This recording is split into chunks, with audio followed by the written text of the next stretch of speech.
Hey, it's News from Heaven. Today we're looking at why our bodies and our spirits look so different from each other. And I was thinking about the way we look and framing it in terms of beauty versus those of us who are a little less so.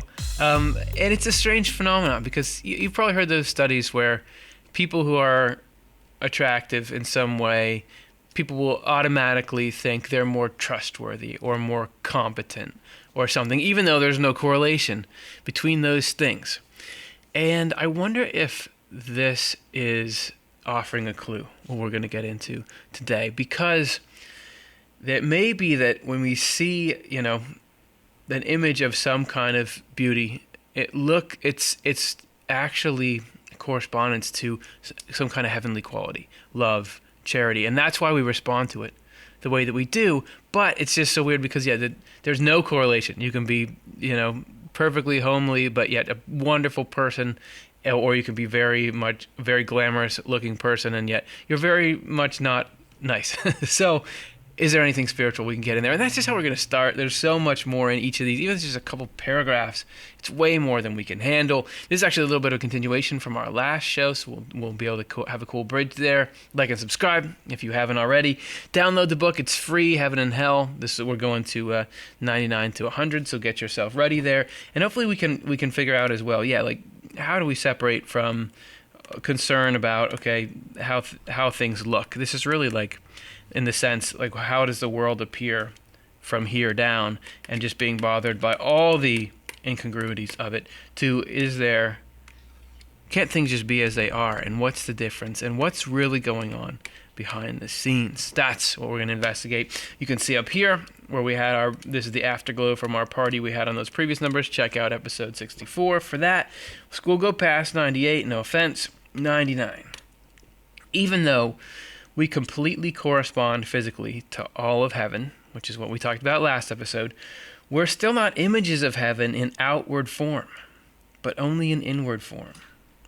Our deeper reaches are receptive of heaven, while our more outward ones are receptive of this world. Now, I don't know for sure when he's talking about deeper reaches and outward reaches, is the stuff that we see, our faces and stuff, is that the more outward ones, and the deeper reaches would be internal anatomy, how your heart looks and your muscle system and your circulatory system? Or is he talking about something that's sort of down to the cellular level? The small things are the deeper reaches, because innermost can also be what he means by deeper. Could it be that it's something that's sort of the spiritual side of us? He talks about that as well. Interesting though, that one time I was at this exhibit where it was showing this all the way that the human body is, and I was just the way here's the circulatory system, here's how it all looks, and just it's amazing. But yeah, we can walk around and I'm just one dumpy person out of many.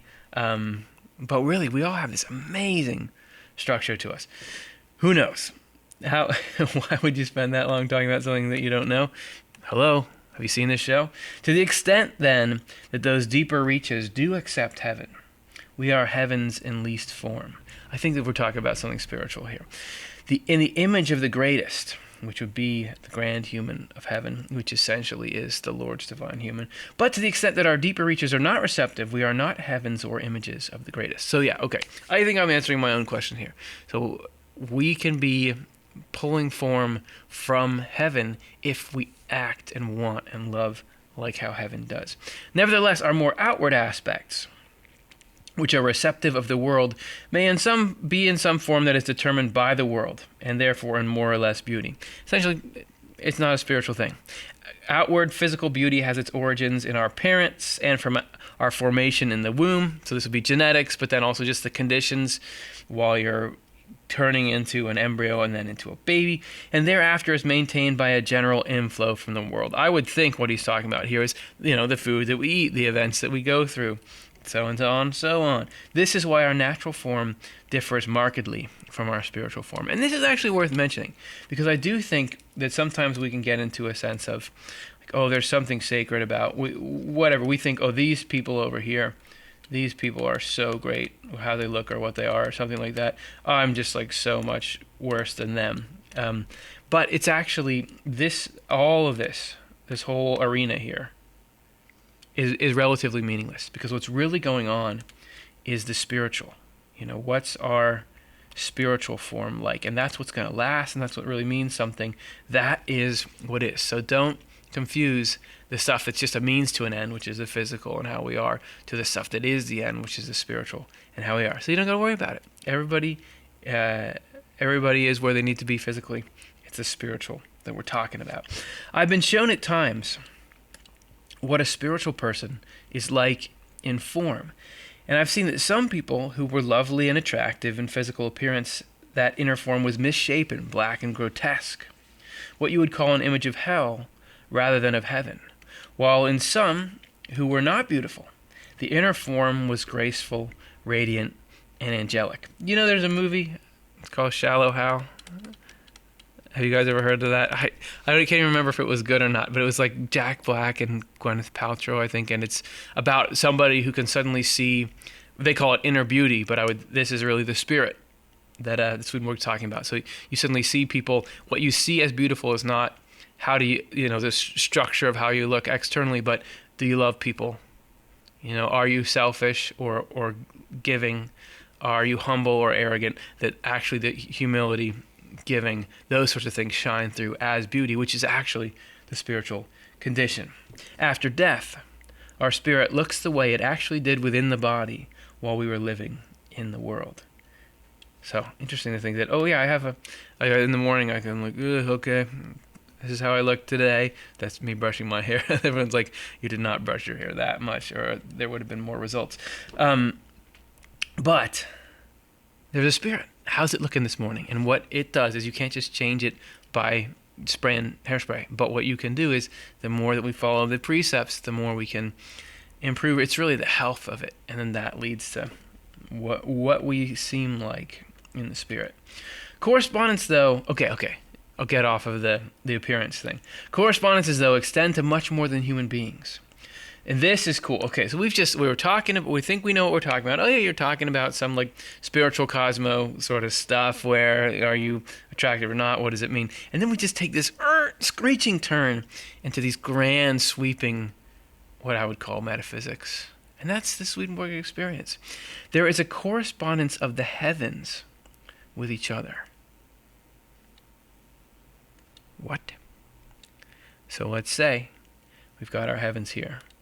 This would be the highest or celestial or heavenly heaven. This would be the spiritual heaven. It's worth writing this out for the concepts that follow. This would be the natural heaven. And then there's us here on the earth, or physical plane. And let's read a little bit before I fill this in with some amazing arrows. The second or intermediate heaven is responsive to the third or central one. The first or outermost heaven is responsive to the second or intermediate one. And this is responsive to the physical forms in us, the forms that are referred to as our members, organs, and viscera. So it is our bodily nature in which heaven finally comes to rest, on which it stands like a foundation. But this mystery will be explored further elsewhere. No, it's going to be explored right now. So everybody knows the idea, especially if you've been following Swedenborg stuff, that there's some communication of heaven has, I shouldn't say everybody, people who are interested in Swedenborg stuff know, there's a correspondence, that all this heaven stuff somehow interacts with us, that we are in a state here, and if you watched last episode, it was all about this, where the things here are like a physical analog or version of things there. So water is truth. So what water does physically, it cleans things, it moderates the atmosphere, whatever it does. Spiritually, truth does the same thing. Heat is love, and really gravity as well. There are certain, this is what, this role here in the physical world that this thing does, there's a direct analog in the spiritual world. So those two are doing the same things in their respective worlds. So that's correspondence. And you think, okay, so there's heaven and that corresponds to earth. So there's something going on in heaven about love and truth. And so here we have a sun that has light and heat, and that's how it goes. But what he's saying is that there's a same level of correspondence between each of these heavens. So to this heaven here, there's us down here, but there's heaven above that heaven. And that heaven is just as distinctly above and mystical and correspondential as this heaven is to us. So to them, it's like, oh, well, this is some message coming down out of heaven. Just like here, you can stare at the sunset and be like, there's got to be something that it means. But even farther, this heaven corresponds to this one. So there are these layers that pull down, and somehow these come to rest in not just the world here, but in our form, which is exactly what the last episode was. So somehow everything that's going on in the heavens uses who we are, uses our physical form, which is an analog of our spiritual form, to rest as a foundation. I knew that. Stands like a foundation. How does that work? Sounds cool. I don't know. But there is this continual chain. And up above it here, you got the Lord coming out. And that there is, a couple layers that nobody can get. But then that gets down to the top heaven. So this whole thing is this system, this chain. It's absolutely necessary to realize, though, that all correspondence with heaven is correspondence with the Lord's divine human. Because heaven is from him, and because he is heaven, as has been explained in the preceding chapters. Let's come back to this in just a second. For unless the divine human flowed into every bit of heaven, and in accord with our correspondences into every bit of our world, there would be no angels and none of us. None of us. How can that be? Well, if you watched last episode, just tell me now. Did you watch episode 64? You didn't? Okay. Go back and watch it, just because that is talking about how heaven interacts with our body. That there's a human form here functionally is representing everything that goes on in heaven. So there's parts of us that purify the blood. There are things that purify the life-giving truth. There are people doing the things in heaven that our body does here for our own health. It's just on a grander scale. Why all these layers of human forms? It's because at the top, pretend this is the top, even though it's the bottom, there is whatever this is, the Lord's divine human. So somehow all these functions and things that are brought into us exist in whatever the Lord is.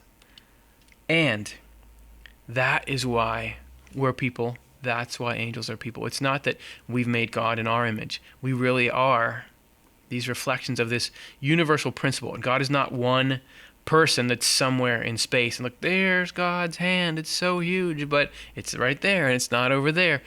God is everywhere and everything, but somehow with this form, with all the functions, that usefulness that different parts of our body can do, God is there. And that form is rippling out. It's worth mentioning that Swedenborg says that form is showing up as well in animals and all other kinds of life. And if you look at the way that the evolutionary tree is, you see these traits that are shared obviously between different kinds of organisms.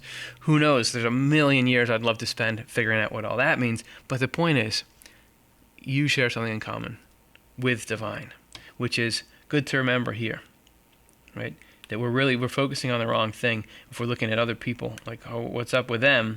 Really, this is inconsequential because they're an effect on the same level that we're in effect. What we need to look at is what's our source? What are we in effect of? And in joining to that, then we really start to see how the whole system is good and it makes sense. And again, we can see from this why the Lord became an individual on earth. Now we're starting to talk about Jesus. Swedenborg says, Jesus, God being a person, is not just a happenstance thing that God said, oh, you're people, I'll try that out. God is the person. And Jesus is somehow this happening of that instance. Again, then we can see from this why the Lord became an individual on earth and clothed his divine nature with a human nature from first to last. This happened because the divine human on which heaven depended before the coming of the Lord was no longer adequate to sustain everything, since we, the foundation of heaven, had undermined and destroyed the design. Ooh, this is heavy, and I believe we've done a whole Swedenborgian life episode on this. Who knows what that one was called? But let's unpack this just a little bit. So you remember when I was talking about the foundation of heaven. So you see this little mark here I told you I was talking about before. So when we talk about foundation of heaven, stands like a foundation, this is not just, even though I come over here to this thing and say, doesn't that make you feel good? This is not just to make us feel good. This is serious. This is as serious as the foundation of real things, like houses, What else has a foundation? Like the roots of a tree trunk. This stuff has to be there. So if we, as the human race, are destroying not so much the physical, but it often goes along with it, but destroying the spiritual part of us by rejecting what's good and true and turning ourselves into these sort of monstrous people that can do things that we say, oh, that's inhuman, somebody committed that kind of crime. That's inhuman. When the whole human race is doing enough of that, there's not enough of a foundation for heaven to rest on, because this is a lot here. You've got this going down to this going down. There needs to be a terminating point, even if you don't see it with gravity, but that it's irradiating out from a center. You still need this external membrane to hold the thing together. That's just how things operate. So the divine human, which we were talking about here, which heaven depended on before the coming of the Lord. So somehow this divine human is plugging in here, was no longer adequate to sustain everything. So Jesus is like this divine human 2.0. And I don't, it's a weird world where God is unchanging, but yet certainly the form that God uses to interact with people seems here like God is designing some kind of new mechanism by which we can interact as the human race, and this is, so I'm sorry for saying, so many times, but you hear, come out when we're at the limits of our understanding, Somehow, the point of this whole Jesus thing was, I don't want this to collapse. I want you all to be able to live and for this system to continue to make people into angels and bring heaven to the human race, which is the point of everything.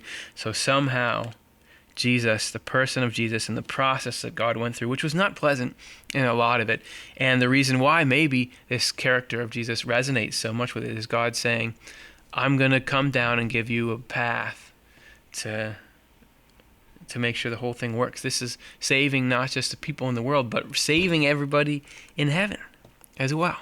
Yeah. So that's the importance of the human form, and how we can go from talking in the beginning about like, oh, are we pretty or ugly, to this is that thing everything rests on for existence, and that the spiritual form is the thing that really provides that service for reality. So every time that we're here and we're, doing some little thing there's something, and the regenerative process as described by Swedenborg is just whatever this thing is here, that's something negative, right? Look at that, that's pretty good. We see this thing here, and we have a sense, like, this is probably not good, because it will harm somebody, even myself, whatever. This is probably not good. There's some kind of, I sort of want to be doing that, but I'm not going to. That little thing is nutrition for the spirit. And as we feed our spirit little bits of that, we not only make ourselves yellow, but we provide a foundation, a good, strong foundation. Check that out. For not just God to help us, but for us to help in the process of creating a whole space for heaven to be. And I've said heaven enough that I think I should say that's the news from heaven. How'd you like it? Does it work for you?